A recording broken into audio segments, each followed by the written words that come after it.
Hey guys, so we are back with another video. और ये video फिर से है प्रशांत धवन सर जी का। और ये वीडियो है about India is now a 3.1 trillion economy, Japan से आगे निकलेगा भारत। सो जी हाँ दोस्तों, एक खबर तो काफ़ी बड़ी है, काफ़ी अच्छी खबर है एक तरीके से, क्योंकि इंडियन इकोनॉमी थोड़ी बूस्ट हो रही है और मुझे लगता है यार क्रॉस कर देगी आने वाले टाइम में। बिल्कुल 2030 तक की रिपोर्ट है कि कर देनी चाहिए। बाकी सर ने क्या बताया, अभी वीडियो देखेंगे तो हमें पता चलेगा, फिर हम और अपना वीडियो comment शुरू करेंगे। करने से पहले लाइक शेयर और सब्सक्राइब करना ना भूलें हमारे चैनल को। और ये है संजीव और मैं हूँ राघव। इसी तो के साथ आइए चलो देखें वीडियो। नमस्कार and welcome you to world affairs. मैं हूं प्रशांत धवन। नाउ रिसेंटली आपने सुना होगा कि इंडिया अब है एक 3.1 ट्रिलियन डॉलर इकोनॉमी।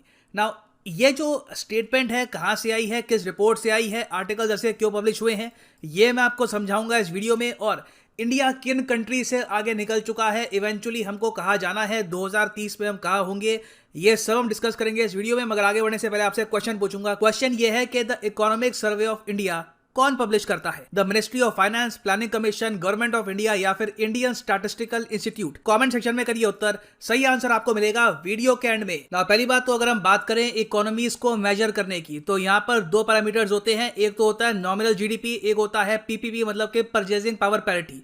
अभी हम यहां पर बात कर रहे हैं नॉमिनल जीडीपी की। नॉमिनल जीडीपी को भी आप अगर देखो तो तीन इंपॉर्टेंट जो इंटरनेशनल संगठन है ये कैलकुलेट करते हैं अपने हिसाब से। जब तीनों सहमत हो जाते हैं एक सडन नंबर के आसपास या फिर तीनों अपनी कैलकुलेशंस कर देते हैं, तो उसके बाद माना जाता है कि एक कंट्री की इतनी तो इकोनॉमी हो चुकी है इन नॉमिनल जीडीपी। अब इंडिया का जो यहां पर केस है उसको आप अगर देखो तो इंडिया आईएमएफ के हिसाब से जो 2021 का डेटा है ना, उसको आप अगर देखो तो ये ऑलरेडी कह चुके हैं कि इंडिया फ्रांस आगे निकल चुका है। और अकॉर्डिंग टू आईएमएफ इंडिया एक 3 ट्रिलियन डॉलर्स की इकोनॉमी बन चुका है।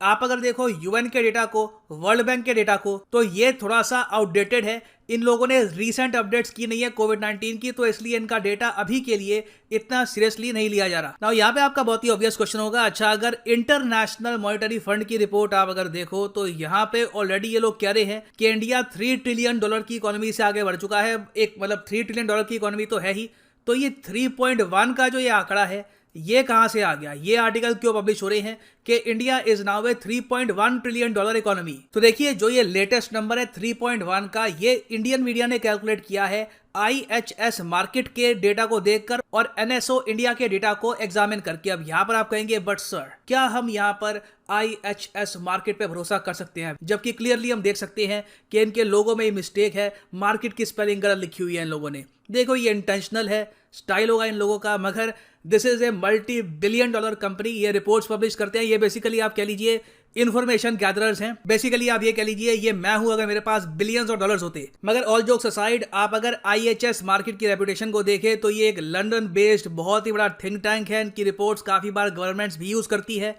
तो इनकी जो लेटेस्ट रिपोर्ट है उस पर ये कह रहे हैं कि 2030 तक इंडिया बन जाएगा एशिया की second largest economy behind people's republic of China. तो मतलब कि अभी आप अगर मान लीजिए हमारी economy in nominal GDP terms है 3.1 ट्रिलियन डॉलर्स के आसपास, तो आने वाले 8 साल में हम लोग यूके, जर्मनी, जापान इन तीनों को बीट करने वाले हैं और बिल्कुल चाइना के पीछे हो जाएंगे रैंक 3 पर।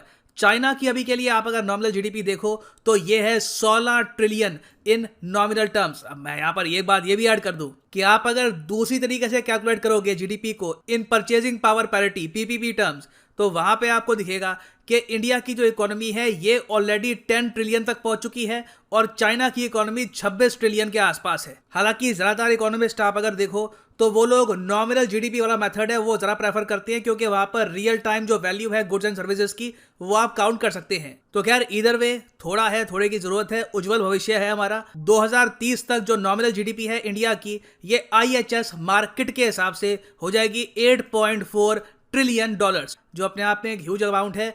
हम लोग यूरोप से आगे निकल चुके होंगे। बेसिकली आप कह लीजिए आप वेल्थ की अगर बात करें ना तो उसका केंद्र होगा एशिया। इंडिया और चाइना दुनिया की इकोनॉमी चलाएंगे। और इसके अलावा ये रिपोर्ट ये भी कहती है कि 2030 तक, ये बहुत ही इंटरेस्टिंग बात है, इंडिया की जो इंटरनेट पॉपुलेशन है, जो इंटरनेट में इंडियंस आपको एक्टिव मिलेंगे, ये आपको 500 मिलियन से डबल होकर 1.1 बिलियन दिखेंगे। तो ये एक बहुत ही बड़ा बूस्ट देगी हमारी इकोनॉमी को, और ऑब्वियसली कई अमेरिकन यूरोपियन रिएक्शन चैनल भी खुलेंगे हमारी ईगो को पैंटर करने के लिए कि हाँ हम सब अच्छा कर रहे हैं, सब बढ़िया है, India you are doing good. मगर इस सब के अलावा जो भारत सरकार है उसने एक बहुत ही बड़ी प्रेडिक्शन ये करी है कि अभी के लिए जो फाइनेंशियल ईयर चल रहा है उसमें इंडिया की ग्रोथ होने वाली है 9.2%, जो एक ह्यूज जंप है।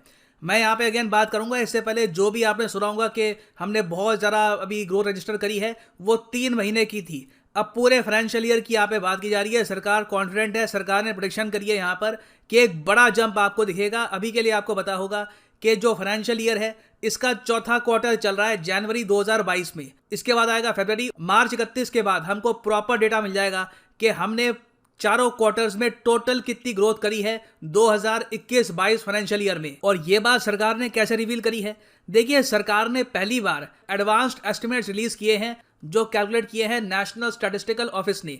एनएसओ ने यहां पर यह कहा है कि बिल्कुल इंडिया इस फाइनेंशियल ईयर में 9.2% की ग्रोथ रजिस्टर करेगा, जो अपने आप में रिकॉर्ड तोड़ ग्रोथ है। इससे पहले आप अगर देखो तो कोविड से पहले, कोविड में तो हमारी ग्रोथ नेगेटिव हो गई थी ना पूरे साल की, -7.3। उससे पहले आप अगर देखो तो हमारी ग्रोथ काफी हद तक स्टैग्नेट कर गई थी, 4% हम ग्रो किए थे। उससे पहले आप अगर जाओगे 6.5% ग्रो किए थे।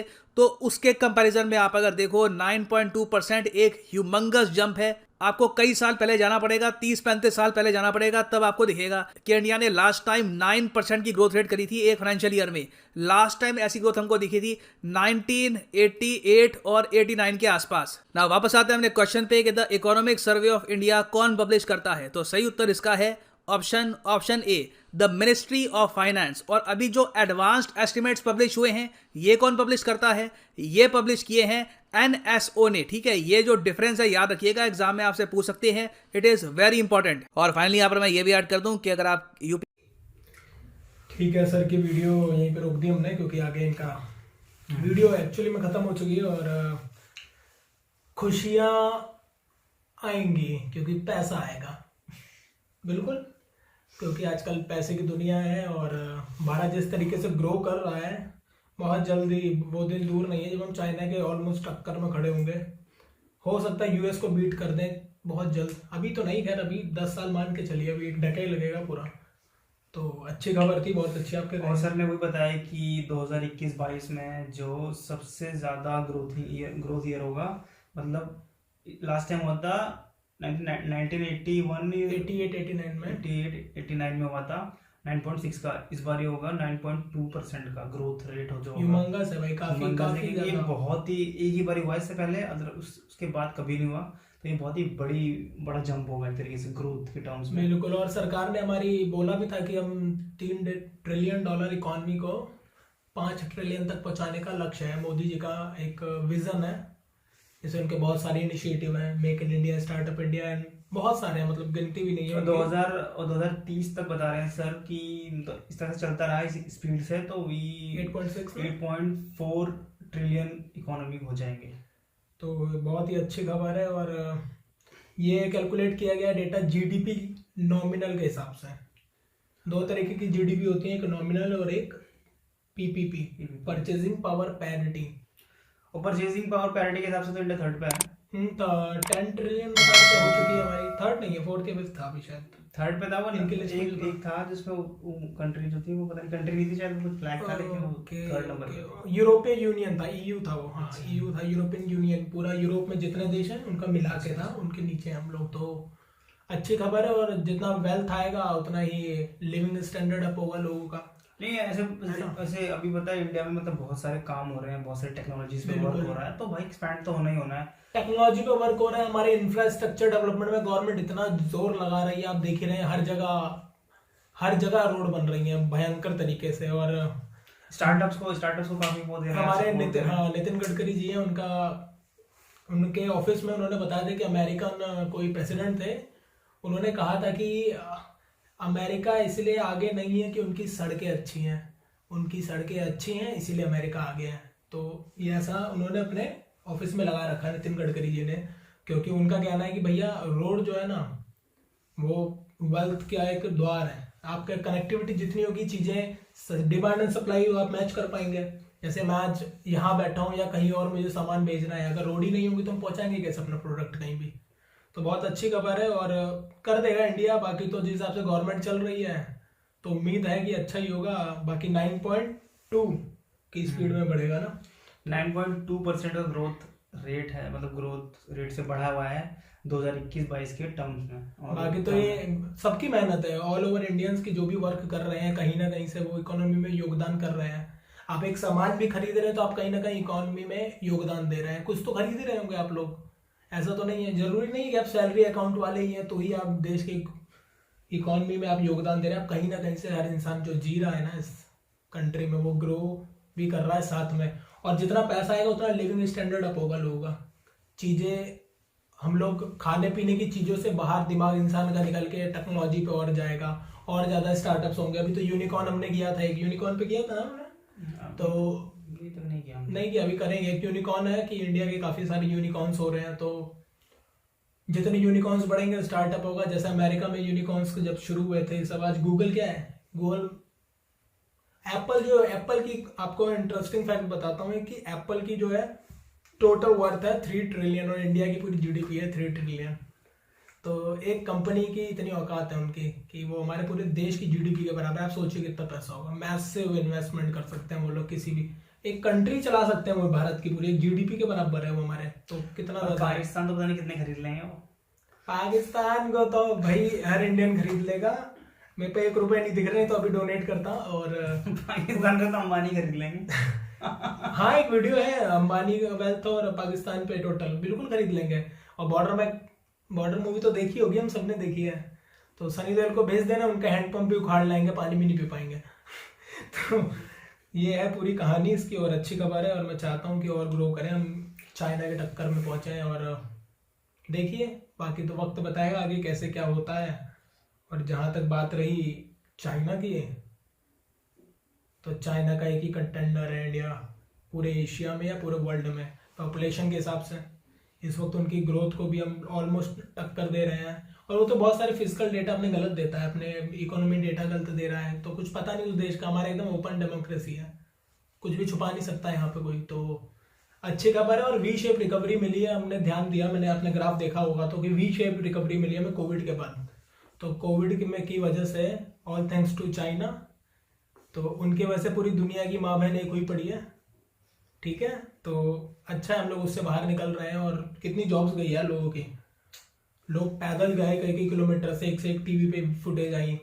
लेकिन फिर भी इंडिया ने अच्छी तरीके से रिबाउंड करा और मतलब सही से उसको रिकवर किया, जो भी ड्रॉप हुआ था ग्रोथ में। गवर्नमेंट के इनिशिएटिव्स हैं और लोगों की मेहनत है, लोगों का कोऑपरेशन भी बहुत अच्छा हुआ है। बिल्कुल लोगों ने कोऑपरेट किया, मास्क लगाए हैं। इंडिया में कौन मास्क लगाता था? अब तो भाई मैं देख रहा हूँ लेबर वगैरह सब, हर बंदा मास्क लगा रहा है। भारत में कहते हैं ना हर चीज की, यार पहले कहते हैं कि पॉसिबल नहीं है, कैसे होगा। पर मोदी जी कहते हैं कि भैया अच्छा करवा के तो देखो। और लोग इतने जागरूक हैं भारत के, तुरंत अडॉप्ट करते हैं चीजें, हमारे अंदर ही है वो चीजें अडॉप्शन की, तुरंत हम लोग चीजें लेते हैं। अब एक ही बंदा है कोई, अब कैसे वो दिल्ली मेट्रो में कोई बंदा सफर करता है जो पान वगैरह खाने वाला है, वो नहीं थूकता है भाई, नहीं थूक सकता, इतनी सफाई है वहां पे। सेम बंदा अगर नॉर्मल जगह जाता है तो वो कहीं भी कर देता है काम। मतलब मुझे लगता है कि इंडिया हम लोग जो तभी करते हैं जब हमको एकदम हमारी फटी पड़ी रहती है। बिल्कुल ऐसा नहीं करना यार, मतलब पहले से अपना कुछ तरह से तैयार रखो थोड़ा, और रखो कि वो टाइम आनी मत दो ना कि फटनी क्यों है। बिल्कुल पहले से तैयारी, कहते हैं ना कि पहले से आप तैयार रहेंगे चीज के लिए तो आप अच्छा परफॉर्मेंस भी करेंगे, और जो बुरा होने वाला है उसको भी अवॉइड। लेकिन मुझे लग रहा है कि अब जो हमारे भारतीय हैं उनकी जो मेंटालिटी है थोड़ी सी चेंज हो रही है। मतलब चाह रहे हैं कि वो ग्रो करें यार। बिल्कुल, they just want to grow. अब आप देखिए खुद ही, हमारे अपने फ्रेंड्स हैं, हम लोग खुद हैं, बहुत सारे काम कर रहे हैं, बहुत सारी जगह पे हम लोग घुसे हुए, हम लोग भी कहीं ना कहीं से तो कोशिश की जा रही है अपने अपने तरीके से, सब लोग लगे हुए हैं अपना काम करने में। और सोच भी विकसित हो चुकी है अब तो काफी, यूथ भी काफी अब पहले जैसा नहीं रहा है। 80s 90s 70s के जो भी है अब तो भाई अब टाइम ऐसा आ गया कि अब लोग नौकरी से हट के भी सोचते हैं। बिल्कुल, पहले कहते थे कि सरकारी नौकरी है तो भाई सब कुछ है इसके पास, अगर वो जोक भी बना था ना कि सरकारी नौकरी। आज का युवा केवल नौकरी नहीं ढूंढता, एक आज का युवा नौकरी भी क्रिएट करता है। एक जोक था कि एलोन मस्क अगर आते हैं भारत में लड़की का रिश्ता मांगने, तो उसका बाप पूछता है कि आप क्या करते हैं, कहता है कि मेरे पास प्राइवेट कंपनी है और टेस्ला है और मेरी स्टारलिंक है और सारी कंपनियां हैं। तो फिर उनका बाप कहता है कि यार सरकारी नौकरी होती तो मज़ा ही आ जाता। तो ये वाली मेंटालिटी थी, अब तो काफ़ी चेंज हो रही है धीरे धीरे। तो बहुत सही है, बहुत सही मार्ग पे है, बहुत सही रास्ते पर है। तो अच्छी खबर है। और वीडियो करते हैं यहीं पे अपनी एंड। वीडियो एंड करने से पहले लाइक शेयर सब्सक्राइब कर दो चैनल को, ताकि हमें मोटिवेशन मिलता रहे और हम नई नई वीडियो के साथ आपके सामने हाजिर होते रहें। और हम कोशिश करेंगे कि हम अपनी वीडियो में मतलब इम्प्रूव करें, बिल्कुल प्रेजेंटेशन प्रेजेंटेशन इम्प्रूव करें और बढ़िया बढ़िया मुद्दे, हम भी इसी बहाने बहुत सारी जानकारियां इकट्ठी कर रहे हैं और हम चाहते हैं कि और और भी आई लोग थिंक देखें। हम ही नहीं, आपको भी जानकारी इकट्ठी करवा रहे हैं, आप लोग भी जान रहे हैं हमारी वीडियो के थ्रू। क्योंकि कुछ चीज़ें हमें भी पता है जो वीडियो में मिस हो जाती हैं, जैसे हमें ध्यान आया, हमने कॉल कर दिया, हमने बताया कि अच्छा ऐसा भी होता है। तो चलिए देखते हैं, बाकी आगे का वक्त बताएगा कैसे क्या होता है भारत का सफ़र। Till then take care, bye.